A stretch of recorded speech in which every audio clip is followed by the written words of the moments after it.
Chapter 21, The Plan. The head of the army and the head of the Air Force stood at attention beside the Queen's breakfast table. Sophie was still in her seat, and the BFG was still high up on his crazy perch. It took the Queen only 5 minutes to explain the situation to the military men.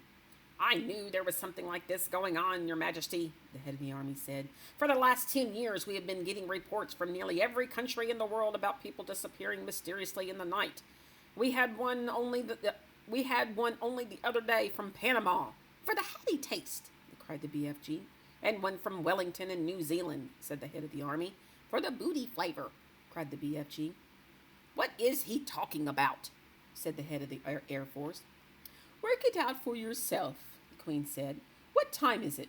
10 a.m. In 8 hours, those 9 bloodthirsty brutes will be galloping off to gobble up another couple of dozen unfortunate wretches.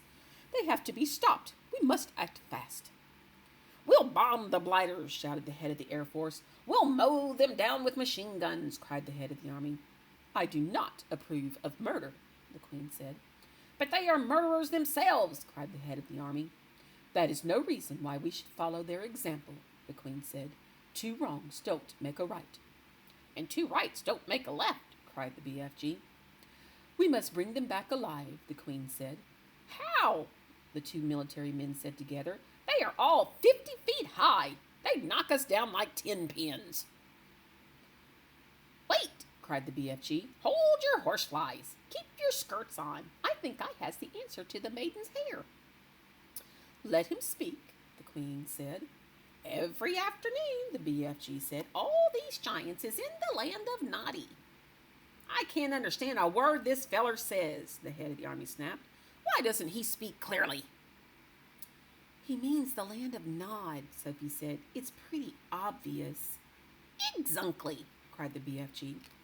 "Every afternoon, all these 9 giants is lying on the ground, snoozling away in a very deep sleep. They is always resting like that before they is galloping off to guzzle another helping of human beings." "Go on," they said. "So what?" "So what you soldiers has to do is to creep up to the giants while they is still in the land of Noddy and tie their arms and legs with mighty ropes and wonking chains." "Brilliant," the Queen said. "That's all very well," said the head of the army, "but how do we get the brutes back here? We can't load 50-foot giants onto trucks. Shoot them on the spot, that's what I say." The BFG looked down from his lofty perch and said, this time to the head of the Air Force, "You is having belly poppers, is you not?" "Is he being rude?" the head of the Air Force said. "He means helicopters," Sophie told him. "Then why doesn't he say so? Of course we have helicopters." "Wopsy big belly poppers?" asked the BFG. "Very big ones," the head of the Air Force said proudly.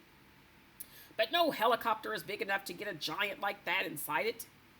"You do not need to put him inside," the BFG said. "You sling him underneath the belly of your belly popper and carry him like a torpedo." "Like a what?"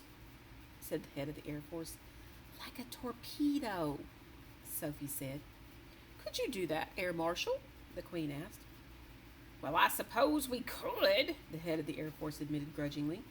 "Then get cracking," the Queen said. "You will need 9 helicopters, one for each giant." "Where is this place?" the Air Force man said to the BFG. "I presume you can pinpoint it on the map."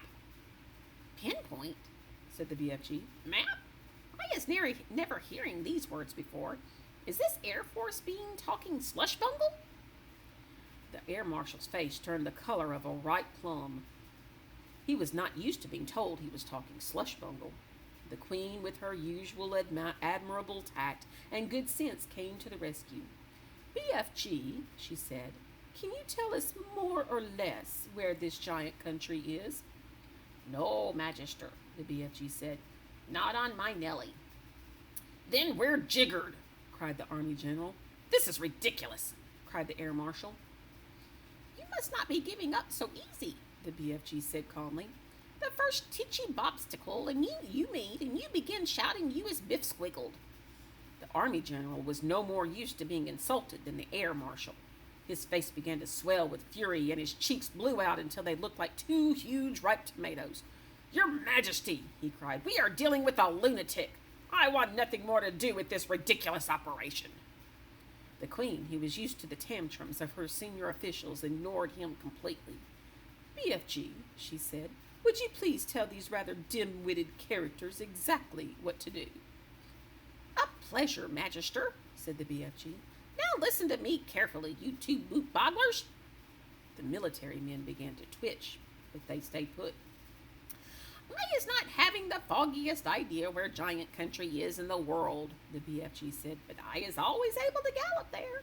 I is galloping forthwards and backwards from Giant Country every night to blow my dreams into little Chidler's bedrooms. I is knowing the way very well, so all you is having to do is this. Put your 9 big belly hoppers up in the air and let them follow me as I is galloping along. How long will the journey take? The Queen asked. If we is leaving now, the BFG said, we will be arriving just as the Giants is having their afternoon snozzle. Splendid, said the Queen. Then turning to the 2 military men, she said, prepare to leave immediately. The head of the army, who was feeling pretty miffed by the whole business, said, that's all very well, Your Majesty, but what are we going to do with the blighters once we got 'em back here? Don't you worry about that, the Queen told him. We'll be ready for them. Hurry up now. Off you go. If it pleases Your Majesty, Sophie said, I should like to ride with the BFG to keep him company. Where will you sit? Asked the Queen. In his ear, Sophie said. Show them, BFG. The BFG got down from his high chair. He picked Sophie up in his fingers. He swiveled his huge right ear until it was parallel with the ground. Then he placed Sophie gently inside it. The heads of the Army and Air Force stood there goggling. The Queen smiled. You really are rather a wonderful giant, she said. Magister, the BFG said, I is wishing to ask you a very special thing from you. What is it? The Queen said. Could I please bring back here in the belly poppers all my collection of dreams? They is taking me years and years to collect, and I is not wanting to lose them. Why, of course, the Queen said.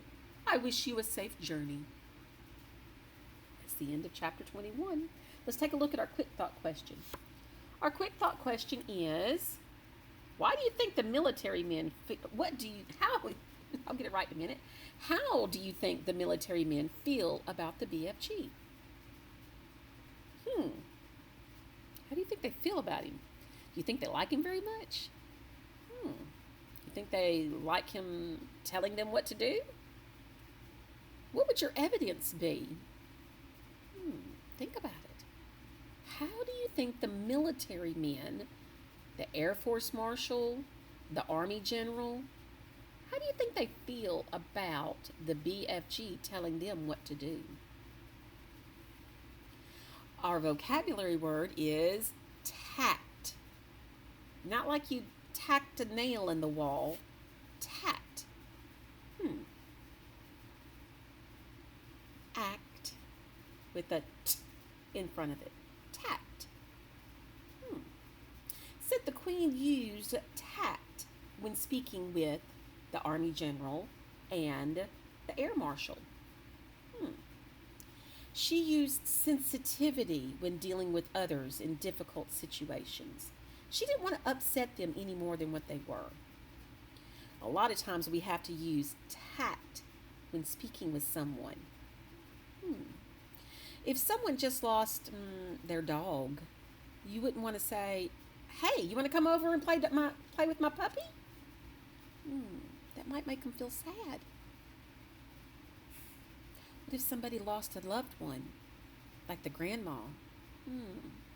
How would you deal with that? How would you use tact when speaking with them? Would you say, oh, I'm so sorry, dude, but hey, let's go play some video games? How would we handle that? We have to use tact. We have to be sensitive to them when dealing with others in difficult situations. It's not always just using your head. Sometimes you have to use your heart as well. So our quick thought question is, how do you think the military men feel about the BFG? Do you think they're using a lot of tact when speaking with him? The Queen did. Do you think the BFG is using tact when speaking with the military men? Think about it. I'll see you next time for Chapter 22.